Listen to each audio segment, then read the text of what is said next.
There's a couple things already ready to be harvested in the garden. My name's Cara, if you're new here. This is Bluebird Homestead. This is my raised bed garden here behind us. The first thing that's ready to be picked is down here at the very end of the raised bed garden. I'll film a full garden tour for you guys here soon. We are in the process, or I should say Ryan is in the process of mulching my raised beds for me.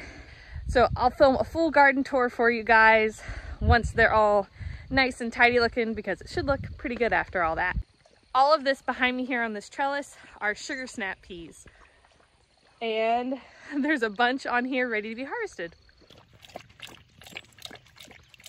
I have sugar snap peas planted along this raised bed on this trellis, and also a mirror image of that on the other side. There's lots of flowers coming on too, so we're gonna have even more sugar snap peas here soon.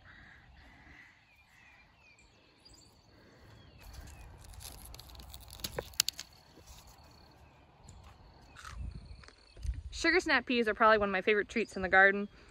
I personally just like them raw.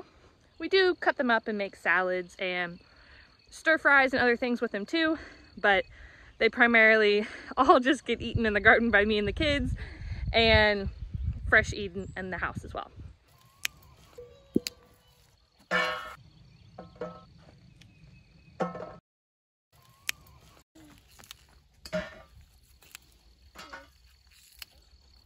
What's over here, Mommy?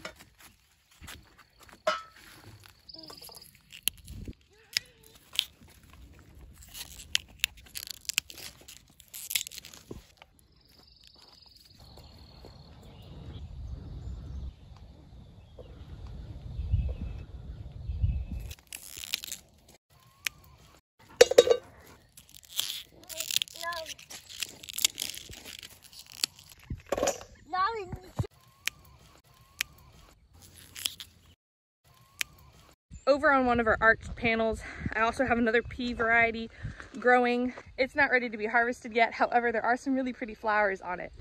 This is a purple potted pea. I believe it's sugar magnolia or something like that. It has really pretty purple little flowers on it though.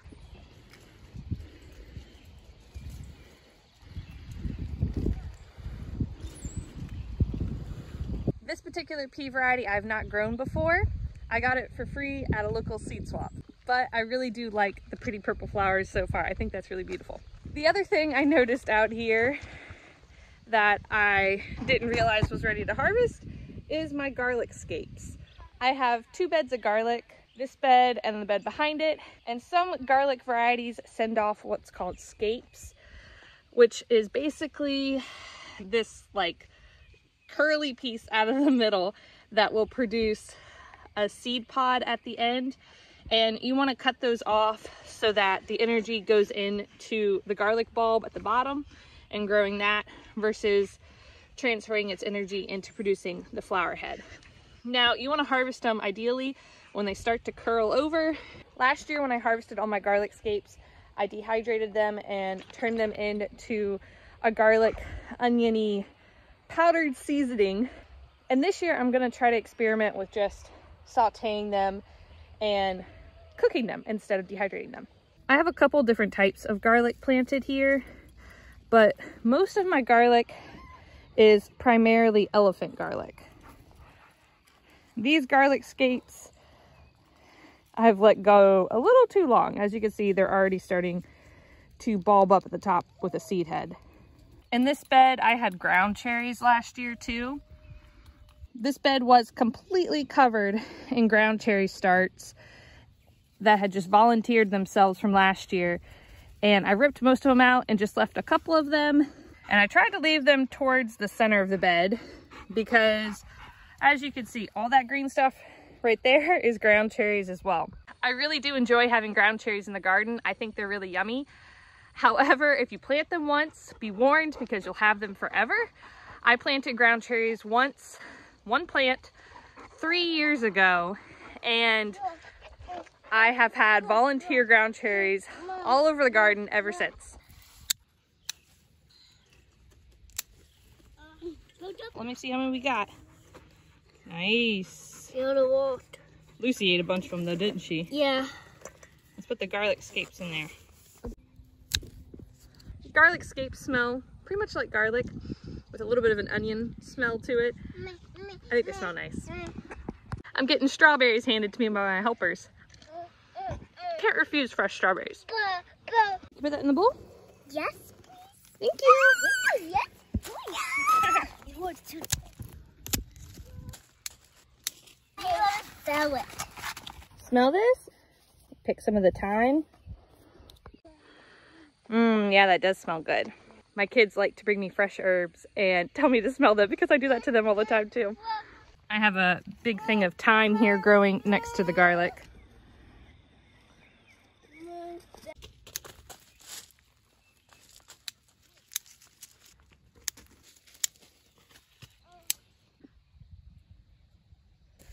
Hey, Lucy. You want to help me cut this one? Yes. So you want to cut all the way down towards the bottom, okay? Open wide. Squeeze it. Good job. All right, now go put it in the bowl. Thank you.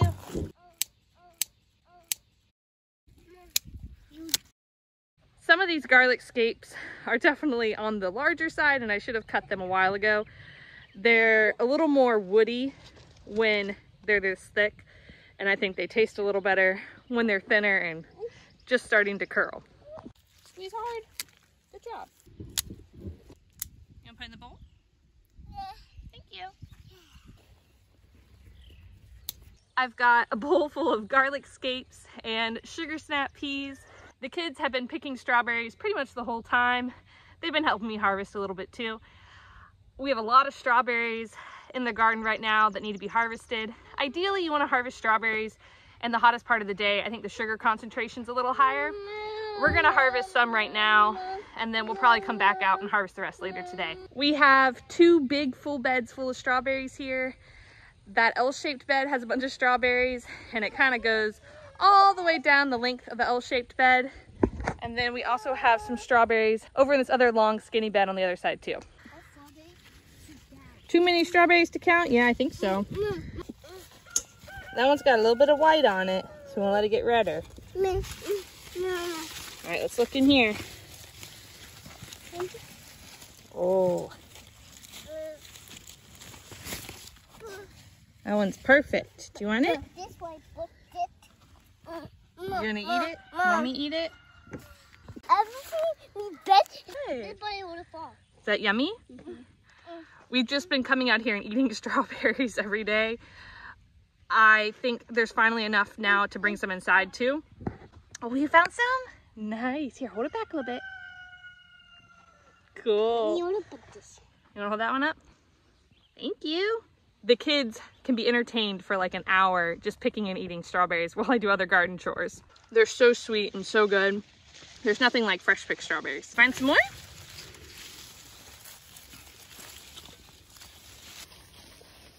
Yeah. Right here.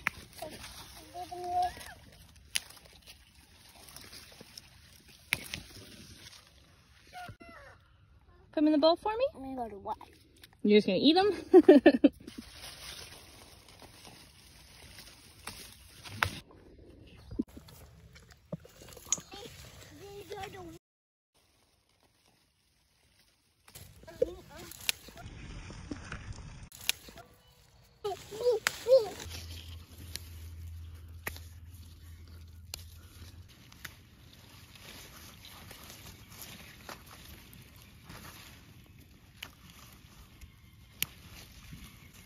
Something's been eating that one.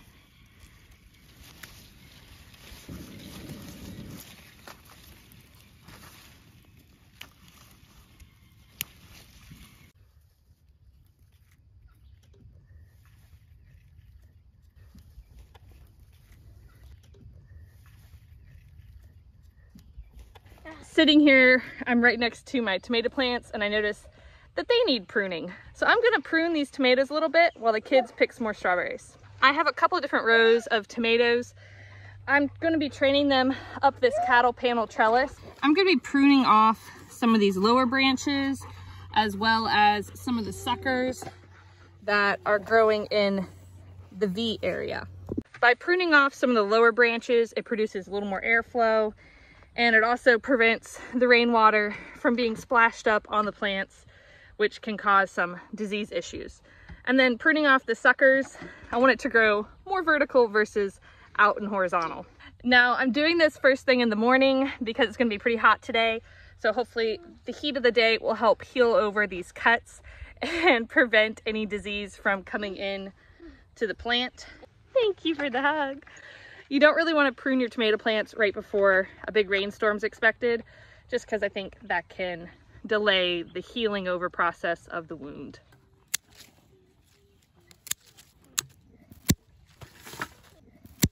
The sucker is where in between like a V shape of the branch, there's another little branch. I have some little tiny basil starting to come up here next to the tomatoes too. And when you're pruning your tomatoes, you can actually propagate all these cuttings and make new tomato plants. You can stick them in some water and see all those little, might be kind of hard to tell. There's lots of little fibrous kind of hairs on the stems of the tomato plants. Those will all grow roots. You can see that I pruned off the lower leaves and kind of left two main canes that I will attach to the trellis as it grows up. Now, some of these already have flowers growing on them. This one here has some flowers growing too. I probably should cut this branch off, but I'm gonna leave it because there's tomatoes growing on there.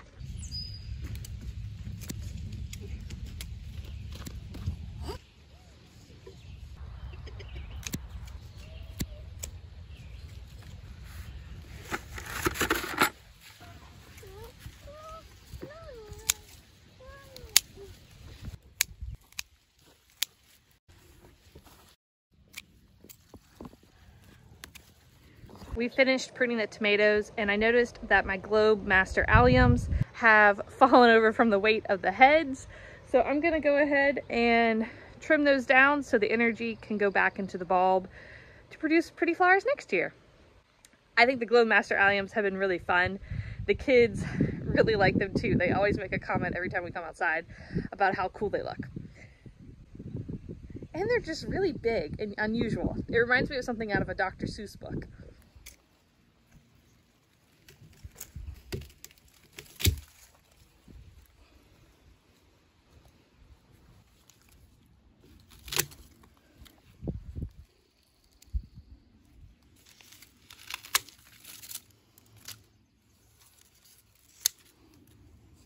These alliums are so much fun and they're huge too.